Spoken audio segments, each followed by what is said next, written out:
Listen, happy New Year's Eve. It's not Happy New Year yet. I was about to say Happy New Year. Hey, I wanted to come on here tonight and share with you 12 things that I learned this year. But before I do that, how y'all doing? Like, how has your year been? Man, this year went by so fast. Well, really, this holiday season. Like, Thanksgiving snuck up on me, and then Christmas snuck up on me, and then now, a week later, here we come, about to go into a new year. Um, I'm not typically one to say, "Oh man, this was a terrible year," or uh, I'm just not one to typically to have a bad year, so to speak. Now I have had one, and I can't remember the most difficult year of my life was recent. I can't remember if it was the pandemic year or if it was last year. I don't remember. It was recent. But the reason I don't remember is because this year trumped whatever it was. Man, this was a character building year like no other. But I learned so much and I've grown so much. And I can tell you, man, God is faithful. So I just want to share a few things like that I learned, and they may help you in your upcoming year. It may give you some insight into your life, right? That's what I'm here for, to try to help you do love and life better. And sometimes that comes via my stumbling and falling. I stumble and fall, learn stuff, and then I give it to you. And so some of that is what's going to happen tonight. And I'm not going to be long, so I'm going to go through these 12. And as I was leading up to this time where I'm doing this now, I was actually thinking of some other things. So I may share more than 12, but I got 12 in my notes that I'm going to share that I learned this year. Okay. All right. So let's get to it. Number one, I learned, it's funny. I learned that having goals and writing them down still does not mean they're going to come to pass.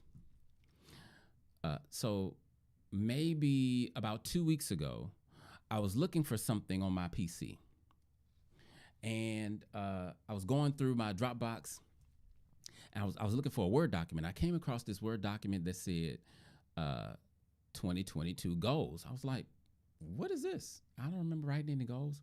Man, I click on the thing, and sure enough, they're my goals, because I know the kind of stuff that I would say. And I'm like, I did say that. And here's the thing. I did not accomplish one goal on the list. So what I just learned a few weeks ago, just because you have a goal and just because you write it down does not mean it's going to come to pass. You still have to have discipline, determination, and implementation. You have to implement what you write down. Obviously, I didn't do that. But tonight, before midnight, I'm going to complete some things that I want to accomplish in 23, and I'm going to start on them tomorrow. Right? That's not going to happen again this year.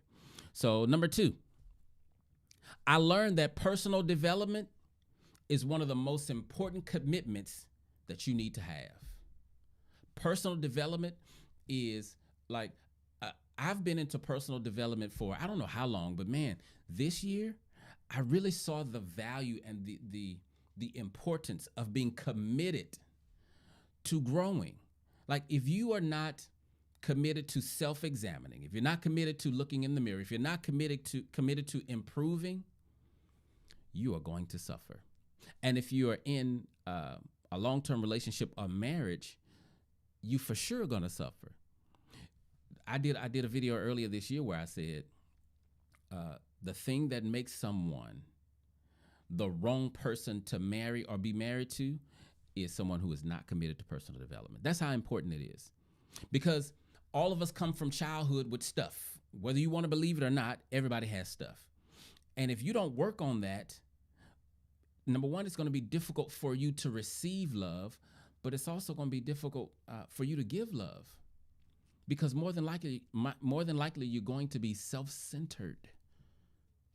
So when we have unmet emotional needs in childhood, it causes us to be overly selfish as adults.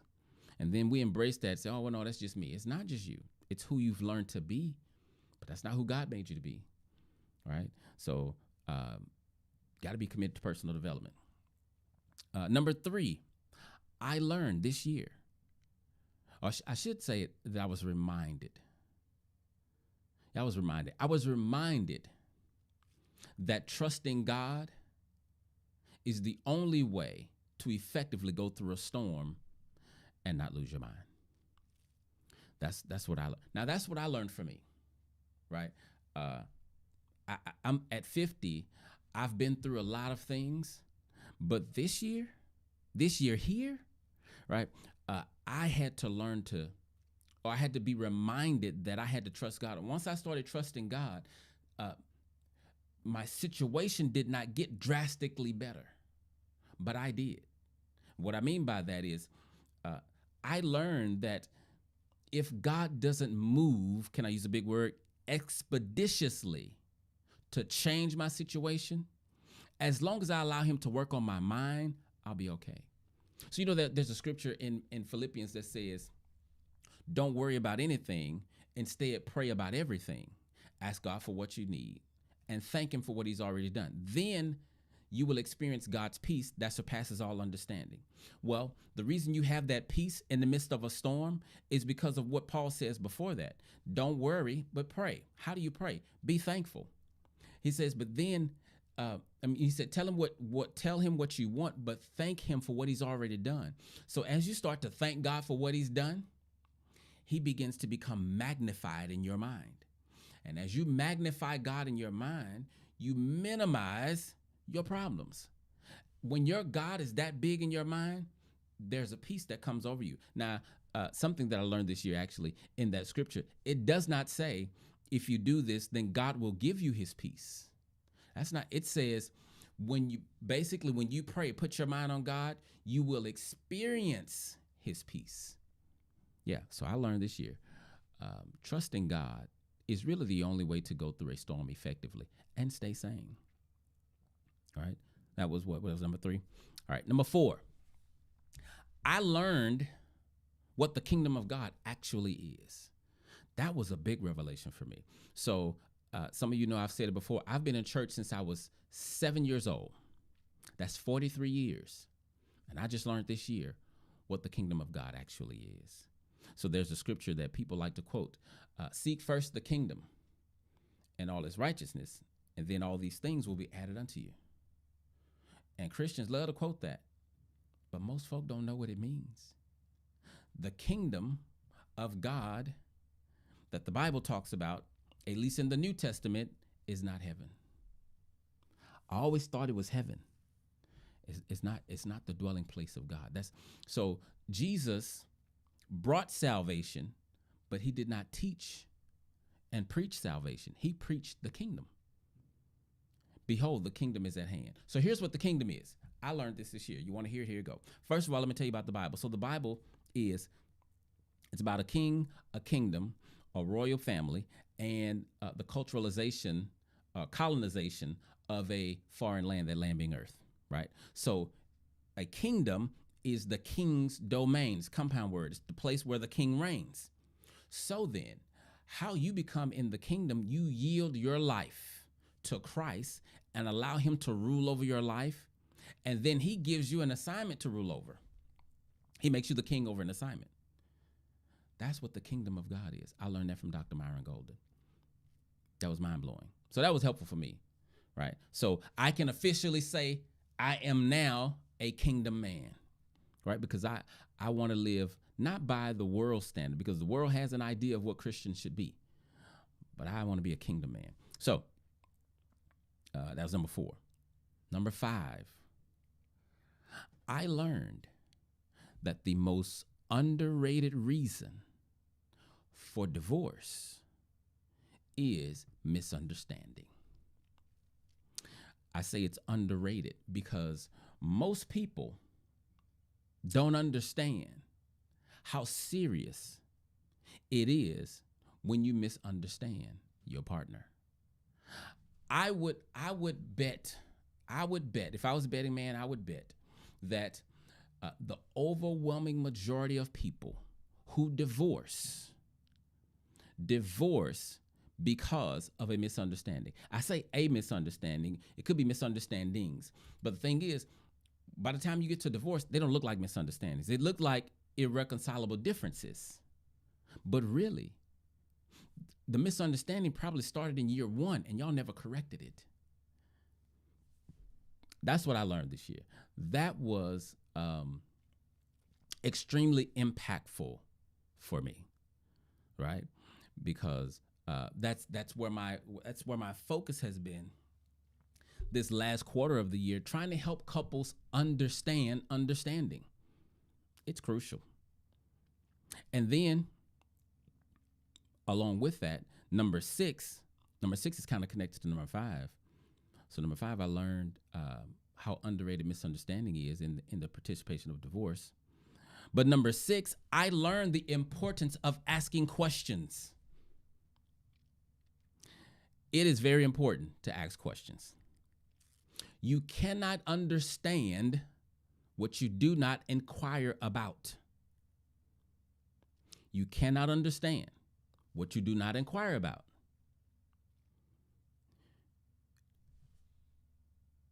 You've heard me teach that all of us have different internal dictionaries, right? Every human being has a different internal dictionary, and all of us have them. Your dictionary may have the same words as mine, but they don't mean the same thing. And because everybody has a perspective, and their perspective is based on their dictionary, your dictionary is how you define the world, right? And everybody believes that their perspective is the right one. So we don't seek the other person's perspective. We just see what we see, and then we make a decision. Oh, they are doing this because of that, right? Let me give you an example. Let me give you an example of how important it is to ask questions. This just happened a few weeks ago. I don't know. That was this week. So me and my wife was having, we haven't named it, but I'm going to call it a Q&A session, getting to know you Q&A. I'm creating something for you guys too that I'm gonna share with you to help you do something similar in your marriage. But anyway, so we were talking, and so the purpose in this conversation is to ask questions about behavior you don't understand. It could have been something that offended you. It could be something that you just don't understand, like, man, why you have that habit or whatever. So my wife loves. If there was a word that had more impact than love, then I would use that. But I'm trying to get you to understand, my wife loves being touched, right? Touchy-feely, that's not touchy-feely. Touch, feel, grab. My wife loves touching. She loves physical affection, okay? So put that in a pen and put it to the side. Now, throughout our relationship, we're really mostly this year, I know several times I've told my wife, babe, when we get into it or whatever, it's like your love goes away, like you get distant, right? That's what I told her. So back to the present, we're in this conversation, and I ask her. So remember, my wife likes being touched. I said, babe, you send mixed messages about the whole touching thing. She said, what do you mean? I said, well, whenever we get into it, and then we go to bed. Because let me tell you something, guys. I like sex just like all other men. But bruh, can I just admit something and not lose I don't have a player card, but my manhood card? The cuddle time with my wife. I know. I just lost some cool points. I get it. But for real though, the cuddle time with my wife, it's amazing. Like, it'd be hard to get out the bed. I love cuddling with my wife. Anyway, so I asked my wife, I said, when we get into a fight or argument or something, we don't really fight, but when we have a heated fellowship and you go to bed before me, when I get in the bed, we have a king size bed. You're all the way on the other end. And if you have a king size bed, you know how, like, we're not giant people. You know how big the gulf can be between you when you're on one side of the king size bed. So, I get in the bed and, she's way over there. And so my mind is, she don't want to be touched. Now, I've been thinking that throughout the relationship because she's been doing it throughout the relationship. So here was my question. I said, you send mixed messages. So whenever we get into it and, you get in the bed before me, I get in the bed, you're all the way on the other side. I say, like, do you expect me to pull you close to me? She said, yeah. And I'm like, why? Like, why make me do that extra work? What's the point? Here's what she said that changed the whole game for me. She said, well, when I get in the bed, I get over to my far side because when you get in the bed, if I try to come close to you and you reject me, it's going to hurt really bad and I won't be able to sleep. And I said, okay, but when was the last time that happened? This baby said it never happened. I was like, oh, what? So I learned through asking a question that my wife had an idea in her head that was causing a behavior that I was misunderstanding. I thought when she's upset, she don't want to be around me. But she has something else going on. And she did not know that I thought what I thought. She probably thought I was being distant. So asking that question gave us clarity. And that's just an example. So that was number 6, right? I learned the value of, I learned how important it is to ask questions. You gotta ask questions. You hear me say it all the time. You don't see what you think you see. And you don't know what you think you know. Okay? You gotta ask questions. Gotta ask questions. Number 7, I learned you cannot change people. Yeah. That's that. You may say, well, I mean, duh, you should have been on it. Yeah. But I learned it different this year, right? You cannot change other people. You just cannot. Right? No matter how bad you want something for someone, they have to want it for themselves. Like, no matter how hungry someone is, you can't eat for them. In the same way, no matter how bad you want someone to grow, get better, take advantage of their advantages, you can't do it for them. Dr. Rick Marks says that when people care enough, they'll change, but not a minute before. Yeah. No matter how much you grow, you cannot make a person see what they are unwilling to see. All right. And then that one, that's actually kind of connected to number 8. So here's number 8. Y'all all right? Right? I don't see any comments. Okay, good. I'm going to keep going. So here's number 8. I learned that you cannot fix what you don't know is broken.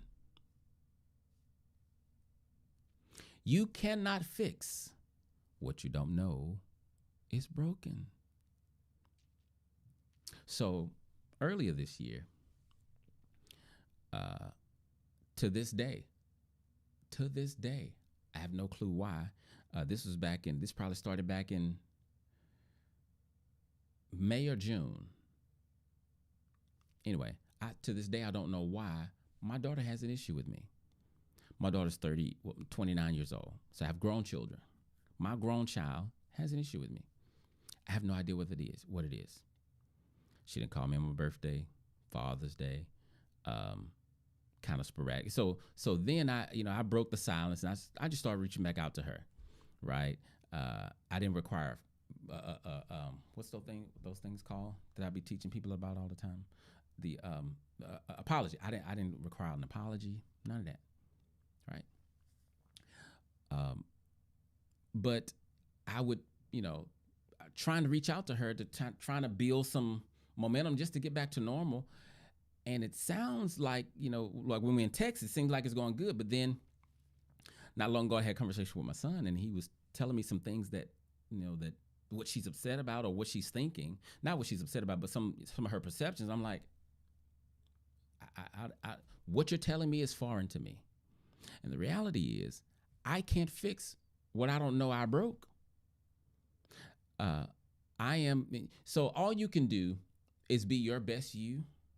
But if someone has an issue with you and you don't know what it is, you can't address. Like I am all for you putting a mirror in front of my face and saying, "Hey, you did this to me," and then I'll say, "I did." Oh yeah, no, I'm sorry. That was a mistake. I wasn't trying to do that. I apologize. But you got to know what it is, right? Same thing. Like I just gave the example about the when we're in the bed and my wife being on the other side. Like I couldn't fix that issue because I didn't know it was broken. And my point is, you can't address what you don't know needs to be addressed. Like how do you do that? That was something that was interesting to me to learn, right? But this one then is connected to that. So I learned that if a person is unwilling to understand you, then you cannot change their negative perception of you. If a person is unwilling to understand you, then you can't change their negative perception of you. And if I can add to it, that also means you probably shouldn't waste a whole lot of time trying to convince them of who you are, because they're uninterested in understanding. See, most people, I don't know if it's most people, a lot of people want to be upset, but they don't want to seek the understanding. They don't want to find out why they're upset. Like, they know you hung up the phone in their face, but they don't want to find out why. See, one of my issues one of the things, let's call them a pet peeve. One of my pet peeves is to be going the wrong way. You see me going the wrong way and you say you love me and you don't say nothing. Like, why would you do that? What sense does that make? Are you not going to help me be better? I know I'm not perfect, right? So if I relate this to my daughter, so you're the first daughter I ever raised. Before you showed up, I had never been a parent before. All of it was on the job training. I did everything I knew how to do. And what I messed up, some of it I know I messed up. Some of it, I wasn't my daddy. As a matter of fact, that reminds me, I asked my daughter one time, this is about a couple of years ago, because she was saying some things. I said, you know what? I said, you're going to have to tell me what you expect from a father, because what you expect and who I am, they may not be the same thing. And because I'm not my dad, I don't know what you need as a daughter, but I ain't get nothing. Which goes back to the previous one. You can't address what you don't know how to heal. But this one, if folk are not interested in understanding you, you're not going to be able to help to change their negative perception of you. Same thing with Jesus. Like, there are tons of folk who don't understand Jesus because of shady Christians, but don't understand Jesus and not interested in understanding him, so they suffer. Why? Because they think God is doing things to them that he's not. If you read the book, you'll see that what you think, God don't even look nothing like that. God, he don't operate that way. But if they're unwilling to understand, kind of got to leave them to their own devices. Right? Don't spend a lot of time trying to prove to people. Don't spend a lot of time trying to prove to people who you are, who aren't interested in knowing, like, your story, or don't spend time trying to prove to people you're good, or trying to change people's mind who are not interested in getting to know you. Yeah. Don't spend time trying to change people's mind about you who are not interested in getting to know you. For what? Now, that's the gospel according to Clifton. I might be wrong, but I don't think I'm wrong. It's wasted energy. All right. Anyway, number 10. I only got 12. Number 10. Oh, this connects to the last one too, as far as what was 9? 9 was if a person is unwilling to understand, you can't change their negative perception. So then, number 10, because like, so the other day when I heard these things from my son, I wanted to get upset, but then I had to coach myself and say, you know what? That's not your fight. That's between her and God. Your role is to make sure you stay respectful, stay loving, stay approachable, and be ready to forgive if necessary. And that's it. I can't deal with the rest of that. But here's number 10. I learned that sometimes you have to be okay with being misunderstood. Sometimes, as a husband, you got to be okay with being misunderstood. Sometimes, as a wife, you have to be okay with being misunderstood. Why? Because they're a human being and you're a human being. By default, we do everything, 100% of the things we do imperfectly. So there's I have no idea why you think what you think. I know that you're not perfect, so that automatically says you could be right, you could be wrong. But I don't know. But if you misunderstand me, I need to be okay with you misunderstanding me. And when I say okay, meaning don't go too far out of your way to prove stuff to folk who are not really interested in knowing all that. What people really want is your apology. They really want you to say, I'm sorry. They really want you to say that you were wrong. Here's the thing. So everybody has an idea about themselves. So when they mess up, here's what they say. I wasn't trying to do that. I'm sorry. I didn't mean that. The reason I did that is because I thought this. The reason I did that is because my childhood was such and such, and I didn't know no better. So I'm sorry. But guess what they won't do for you? Give you that same grace. You're not a human. You're not imperfect. You don't have a bad childhood. Like, you didn't go through things. You should know better. You should be perfect. Why do I say that? Because when you mess up, they just deal with your mess up. Or when they think you messed up, they just deal with that. So you got to be okay with being misunderstood. Because if you're not, here's what's going to happen. You're going to open the door for people pleasing, and that's a prison. You don't want to live there. People pleasing is not a prison you want to live in. Well, I guess you don't want to live in no prison, but you don't want to be a people pleaser. Okay, so you got to be okay with being misunderstood. And then, that was 10, right? Here's 11. Oh, this is a good one. This was a good lesson. I learned that creating products for my audience to improve their marriage is something I love doing. Like, wow, learning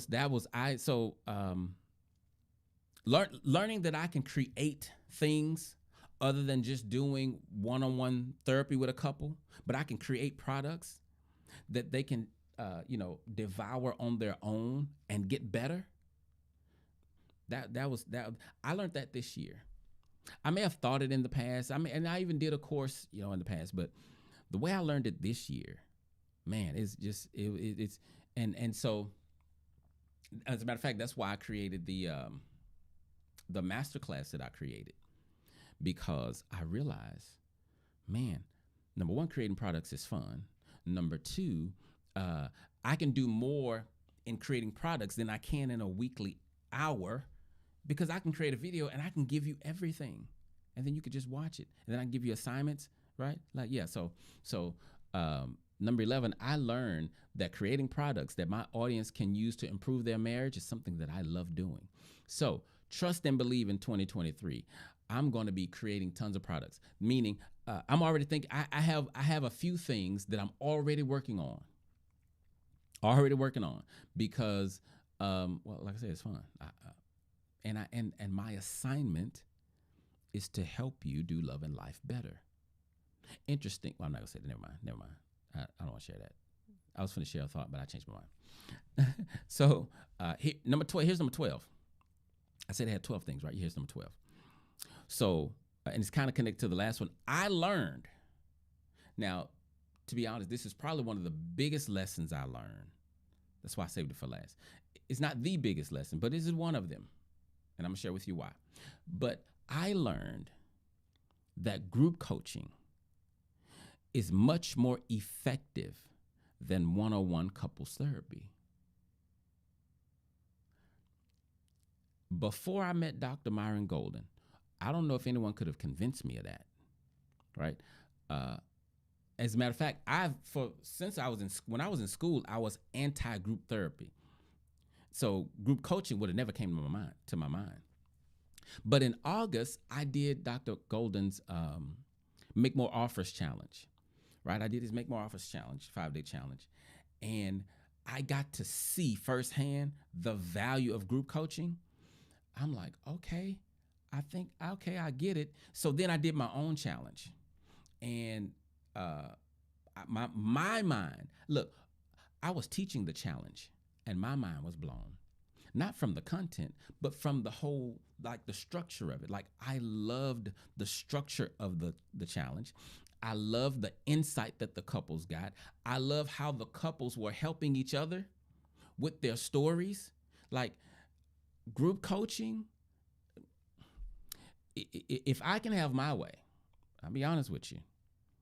If I can have my way in 2023, I will be primarily group coaching and very, very, very little one-on-one coaching.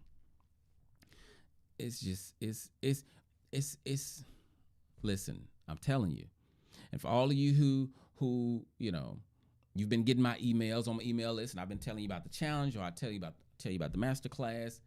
Listen, Linda, listen, let me tell you, you don't know what you're missing. So when we go to school, a big part of our ethics is privacy, right? You gotta keep all your boxes secluded from everyone. Like you can't let your personal life get into your therapy life and your business and all this kind of stuff, right? And like here's how our privacy works.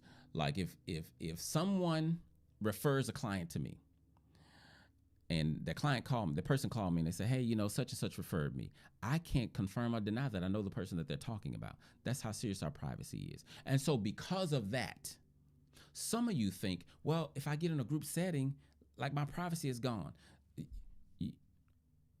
Where's your privacy when you go to a couples retreat? Your privacy, like the whole world is not seeing it, but those 10, 20 couples on the retreat with you, like y'all sharing stuff. And so when I'm doing group coaching, it's not like this on YouTube or Facebook where the world can see. It's private, but it's still more than one person, right? That's why. And so from the challenge, then I created the masterclass because I'm like, hey, I have to do something to give these people more, because the challenge is great, but like I need to give them something more. So I created the Happily Ever After Happily Ever After Marriage Master Class, presented by Clifton Brantley, right? Sometimes my brain starts going faster than my tongue and I got to slow down. But yeah, the Happily Ever After Marriage Master Class starts in January. Matter of fact, it starts January. Well, I actually have a few classes. All of them start in January. But let me just tell you what it is real quick. So it's 12 weeks of live training, not recorded. Now, watch this. Eventually, it is going to be recorded. Because, I'm not going to it's going to be recorded. But it's 12 weeks of live training. And you get to ask me questions for 12 weeks. But on top of that, you also, if you sign up for the masterclass, you also get a complimentary session with me, one-on-one, the couple, just me and the couple, right? One of those every month for a year. And you get access to a private community for a year. And I'm adding an affiliate program. That means you can get paid for going to class. I created that master class, and I can't. I'm busting at the seams, ready to teach because I love teaching. I love teaching, and so if you want to join the master class, I put the link in the description for that reason because I have I can't remember how many spots I have left, but I'm only taking 10 couples. So I have 2 classes full. This third class I'm trying to fill. But I'm only taking 10 couples per class because I want to make sure that I can be effective in. So we'll meet once a week for 2 hours. You ask questions for an hour, different people, and then I teach for an hour. You have homework. We're going to have assessments and tests, right? This is a real class. Why? Because this is a prelude to the marriage school that I'm creating. You may have heard me talk about the marriage school. I'm doing that because who taught you how to do marriage? Right, that's the same person that taught everybody. Nobody. So I'm going to teach people how to do marriage. Not because I'm an expert at it, but because I can read the word, understand God's intent, and then give it to you. That's it. That's all. Right? So teach you about communication, conflict resolution, how to create intimacy, how to seek understanding, right? How to build a legacy of love to leave for your children. Yeah. Leave your children something. Leave them money, but leave them a legacy of love too. Right? So anyway, those are the 12 things that I learned this year, man. Those are my 12 things. And I'm looking forward to big things in 2023. Right? I'm looking forward to 2023. Let me share these 5. I'm gonna share these five of my most memorable moments. These just memorable moments. Number 1, I turned 50. That was memorable, right? I turned 50. Number 2, I created a master class. That was, I ain't gonna lie, I'm pretty hyped about that. All right, created a master class. God introduced me to Dr. Myron Golden. The reason why that's so memorable because he changed so much without putting his hands on me personally, right? He changed the way I see business. He changed the way I see the Bible. He changed my understanding of the kingdom. He changed my understanding of wealth and God's plan for wealth. See, when I was growing up, Christians supposed to be poor. And then they had this whole prosperity gospel movement with Creflo Dollar and all these folk getting over on people in the church. And I'm not saying Creflo was getting over folks, so I apologize if that's your pastor and I tied his name to that. I don't know the brother like that. I'm just making a point that it all seems shady. And so I kind of stayed away from it. But that was a trick of the enemy because like it's not even hidden in the Bible. It is in plain sight. God's plan for his people to have wealth. God himself, throughout Proverbs and other places in the Bible, God promises riches as a reward to them doing something. God's not going to reward you with something bad. So that was anyway, meeting Dr. Myron Golden was memorable. Now, number 4, let me share this with you. Meeting Dr. Myron was great, but this next memory is also connected to me meeting Dr. Myron because here's what he did, if I can describe it like this. He pulled the covers back, and then, not the world, I'm going to say me, I was able to see that I was butt naked. If you don't know the Bible, you probably don't know what I'm talking about. So let me give you a different reference. He pulled the covers back, and